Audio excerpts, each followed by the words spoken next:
नारद संचार आर्थिक समाचार के ताज़ा अंक में हमारे सभी दर्शकों का स्वागत है।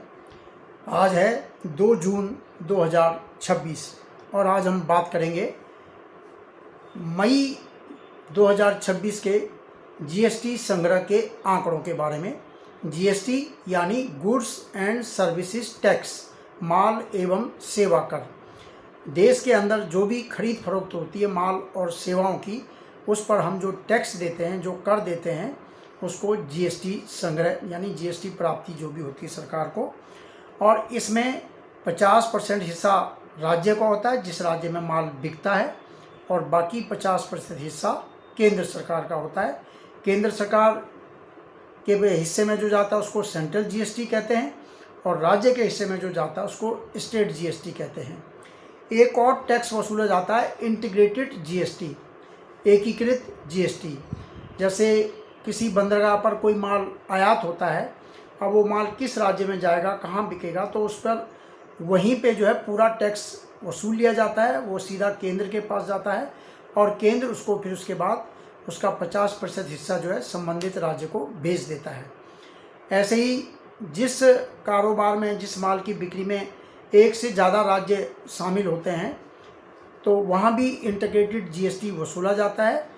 उसको पूरा का पूरा, यानी जैसे किसी पर 18% अगर जीएसटी लगता है तो पूरा 18% केंद्र उसमें ले लेता है, और उसके बाद फिर जहाँ उस माल की बिक्री हुई है वास्तव में, उस राज्य को 50% हिस्सा दे देता है। अन्यथा सीधा जो आपका बिल बनता है उसमें 50% स्टेट जीएसटी, 50% सेंट्रल जीएसटी लग जाता है। लेकिन जहाँ आईजीएसटी होगा वो पूरा का पूरा एक ही होगा। तो हम बात कर रहे थे मई 2026 में कितना जीएसटी प्राप्त हुआ। तो सकल जीएसटी मई 2026 का रहा है 1,94,184 करोड़ रुपए। एक साल पहले मई के मुकाबले, यानी मई 2025 के मुकाबले ये 3.2% बढ़ा है, यानी बढ़ रहा है। साल दर साल जीएसटी प्राप्ति जो है बढ़ रही है, और इसका मतलब है कि देश में खरीद बिक्री ज़्यादा हो रही है, मांग है वस्तुओं की और सेवाओं की, तो बिक्री हो रही है। और मई महीने के जो आंकड़े, इसमें सेंट्रल जीएसटी कितना है, 37,397 करोड़। स्टेट जीएसटी कितना है, 45,143 करोड़। और सबसे ज़्यादा जो हिस्सा है 1,11,644 करोड़ रुपए, वो है इंटीग्रेटेड जीएसटी यानी एकीकृत जीएसटी। तो ये 1,11,644 करोड़ में से बाद में उन राज्यों को आधा हिस्सा दे दिया जाएगा जहाँ जहाँ ये माल की बिक्री हुई है। तो इसमें इंपोर्ट पर जो जीएसटी वसूला गया उसका हिस्सा है 59,654 करोड़ रुपए, यानी इंपोर्ट पर काफ़ी जीएसटी मिला है। यानी उद्योगों ने अपने यहाँ प्रोडक्शन के लिए कच्चा माल ज़्यादा मंगाया है। अभी वित्त वर्ष की शुरुआत हो रही है, सभी उद्योग जो है अपने लिए आयातित माल, जो भी उनके उद्योग में जो भी माल वो तैयार करते हैं, उसमें अगर कोई आयातित सामान, कच्चे माल की ज़रूरत होती है तो उसको ज़्यादा मंगा रहे हैं। तो उस पर सबसे ज़्यादा जीएसटी 59,654 करोड़ रुपए प्राप्त हुआ है। और जो घरेलू, जिसमें एक से ज़्यादा राज्य शामिल हुए थे, उसका हिस्सा है 51,990 करोड़ रुपए। तो दोनों को मिला के इंटीग्रेटेड जीएसटी हो गया 1,11,644 करोड़ रुपए। अब आयातित माल आयात हो रहा है, आपने उसकी डॉलर में पेमेंट की, उसके बाद जब उस कितने डॉलर का आपने वो माल मंगाया उसको आप देश के अंदर रुपए में कन्वर्ट करेंगे, तो रुपया चूँकि डॉलर के मुकाबले काफ़ी गिर गया है, अभी 95-96 तक हो गया था, तो उसकी वैल्यू ज़्यादा आएगी। और ज़्यादा वैल्यू पर जब आप जीएसटी लगाएंगे तो जीएसटी प्राप्ति भी ज़्यादा होगी। तो एक वजह ये भी हो सकती है कि आयातित जीएसटी जो है उसका योगदान बढ़ा है, ज़्यादा रहा है। और दूसरी वजह ये भी हो सकती है कि उद्योगों ने घरेलू मांग को देखते हुए ज़्यादा कच्चे माल का इंपोर्ट किया है। कुछ जो है रिफ़ंड भी हुआ है, हर बार होता है, हर महीने रिफ़ंड होता है। आपका टैक्स करता है तो उसमें कई बार रिफ़ंड भी आता है। तो रिफ़ंड है 27,281 करोड़ रुपए का। ये एक साल पहले मई के मुकाबले 2.6% ज़्यादा है। तो रिफ़ंड को हटाने के बाद, रिफ़ंड को माइनस करने के बाद जो नेट जीएसटी है वो है 1,66,904 करोड़ रुपए।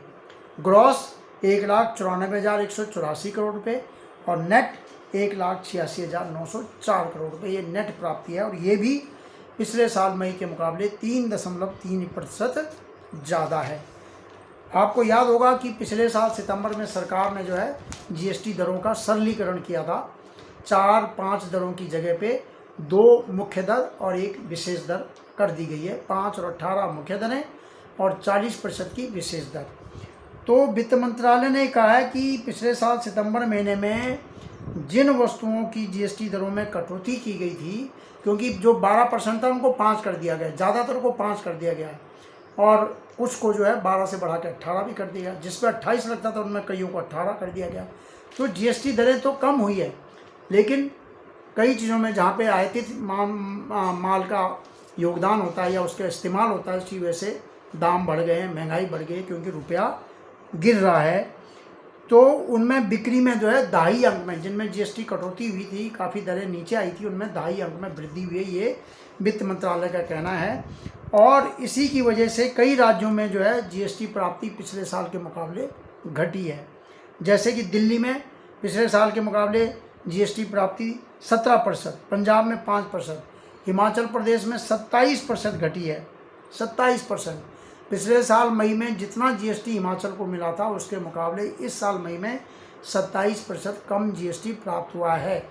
इसकी बड़ी वजह है जीएसटी दरों में कटौती होना। जहाँ पहले 12 लगता था वहाँ 5 लग रहा है, या जहाँ पहले 28 लगता था वहाँ 18 लग रहा है। कई बातें हैं।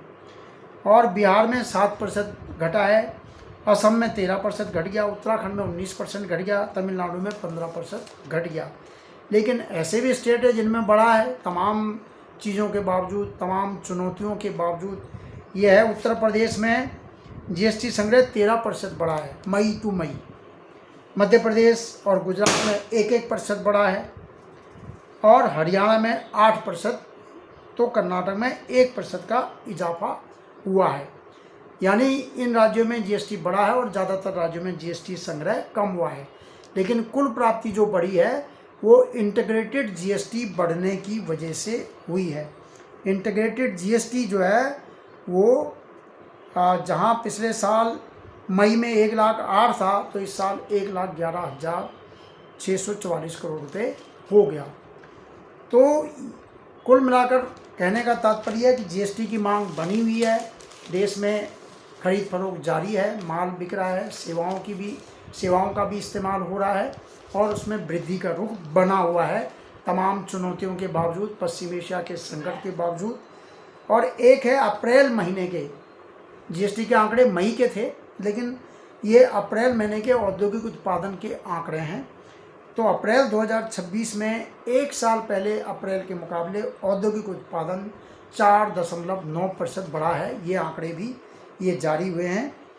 और ये जो है नया बेस ईयर जो लगा 2022-23 IIP यानी इंडेक्स ऑफ इंडस्ट्रियल प्रोडक्शन, तो उसका आधार वर्ष बदलकर 2022-23 किया गया। ये नया सीरीज शुरू हुआ है।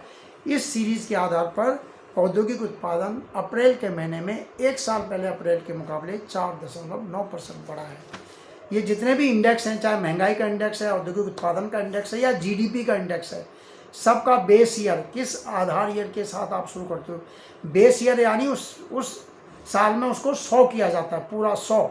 उसके बाद हर साल में कैसे कैसे बढ़ता है, 101 से 100 से बढ़ के 102 हो गया, 103 हो गया, 105 हो गया। तो ये बेस ईयर जो है हर 10 साल में, 8 साल में बदला जाता है। उसमें नई चीज़ें शामिल की जाती हैं, जिन चीज़ों का ज़्यादा इस्तेमाल हो रहा है, कौन सी सेवाएं नई शुरू हुई है जिनका पब्लिक ज़्यादा इस्तेमाल कर रही है, कौन सा माल ज़्यादा है जिसका पब्लिक ज़्यादा इस्तेमाल कर रही है, क्या ट्रेंड बदला है, उन सब चीज़ों को शामिल करते हुए बेस ईयर बदला जाता है, इंडेक्स को नया रूप दिया जाता है। तो उसके आधार पर फिर ये गणना होती है। जैसे अभी पिछले खुदरा महंगाई का भी बेस ईयर बदला गया, औद्योगिक उत्पादन का भी बदला गया और सकल घरेलू उत्पाद का भी, जिसके अब 5 तारीख को आंकड़े आने वाले हैं, उसका आधार वर्ष भी बदला गया है। तो ये सब नए आधार पर जो है गणनाएँ हो रही हैं। तो इस वीडियो में इतना ही। आपने वीडियो को देखा, आपका बहुत धन्यवाद। हमारे वीडियो को लाइक कीजिए, शेयर कीजिए और सब्सक्राइब भी ज़रूर कीजिए। नमस्कार।